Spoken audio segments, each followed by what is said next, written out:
Welcome to AB news. Christmas పర్వదినాన్ని పురస్కరించుకుని greater Warangal municipal corporation 43వ డివిజన్ మామునూరులోని క్యాంపు కార్యాలయం నందు నేడు ముఖ్య అతిథిగా విచ్చేసిన వరంగల్ ఎంపీ కడియం కావ్యతో కలిసి వర్ధనపేట ఎమ్మెల్యే కేఆర్ నాగరాజు పాస్టర్లకు దుస్తులు పంపిణీ చేశారు. అనంతరం ఎమ్మెల్యే ఎంపీ కలిసి కేక్ కట్ చేసి క్రైస్తవ సోదరులందరికీ ముందస్తుగా క్రిస్మస్ పర్వదిన శుభాకాంక్షలు తెలిపారు. ఈ సందర్భంగా కేఆర్ నాగరాజు మాట్లాడుతూ తన నియోజకవర్గ దైవజనులకు దైవ సేవకులకు కాంగ్రెస్ పార్టీ ప్రభుత్వం నుంచి వచ్చే పథకాలు సమృద్ధిగా అందరికీ అందే విధంగా కృషి చేస్తానని, అలాగే మీ చిన్న చిన్న సమస్యలను పరిష్కరిస్తానన్నారు. సర్వమానవ సమానత్వం, శాంతి, సహనం, ప్రేమ, కరుణ సందేశం అందించి ఆచరించిన క్రీస్తు చూపిన బాటలో ప్రతి ఒక్కరూ నడవాలని వర్ధనపేట ఎమ్మెల్యే కేఆర్ నాగరాజు అన్నారు. ఈ రోజు మన ముందు నిలబడ్డది అని అంటే నిజంగా కావ్యక్క గారు గెలవాలని కూడా మరి మా ఎమ్మెల్యే నాగరాజన్న గారు చాలా మంచి మాటలు ఆ రోజు చెప్పిండు.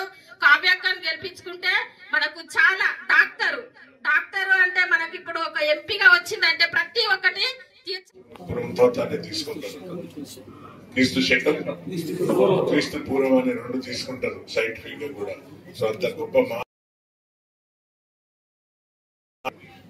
మన ఒక జీవిత విధానాన్ని నేర్పిపోయిన గొప్ప దేవుడు కాబట్టి మన అందరి కుటుంబాల పడాలని కోరుకుంటూ, పాస్టర్ గారు మీకు హ్యాండ్ ఓవర్ చేయన్నా లేక ఎట్లా మీరు ఫస్ట్ సోదరిమని ఇస్తుంది, తర్వాత ఎవరైనా రాను ఇంకా కాంగ్రెస్ ప్రభుత్వం ఇంకా మంచి చేయాలని చాలా రేవంత్ ముఖ్యమంత్రి గారు అనునిత్యం పేద ప్రజల కోసమే పనిచేస్తున్నాడు. ఒకటి గుర్తు చేసుకోండి, మొన్న కూడా ఒక చిన్న సామాన్య కుటుంబం పోయి చనిపోతే వారి కోసం ఎన్ని అపవాదాలు వచ్చినా కూడా చట్టం తన పని తను చేయాలని చెప్పిన వ్యక్తి గొప్ప మహా వ్యక్తి. సో వారిని ఎంతో మంది తప్పపడుతున్నారు. ఎప్పుడు బడుగు బలైన వర్గాల కోసం ఆలోచనతో ఉన్నాడు. తప్పనిసరిగా వారి యొక్క లీడర్షిప్ లో మన తెలంగాణ ఇంకా ముందుకు పోయి అభివృద్ధి చెందాలని, అభివృద్ధిలో మీరు అందరూ కూడా పాస్టర్లందరూ కూడా మీ యొక్క ప్రార్థనలతో ఈ యొక్క తెలంగాణ ప్రభుత్వం ఇంకా బలం చేకూర్చాలని మిమ్మల్ని కోరుతూ ఈ అవకాశం ఇచ్చిన మీ అందరికీ పేరు పేరున నా హృదయపూర్వక ధన్యవాదాలు చెప్తూ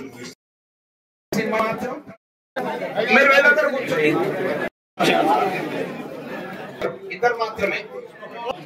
ఓకే, ఇక్కడ చూడండి, స్మైల్. ఓకే, నెక్స్ట్ అసంపత్తి నెక్స్ట్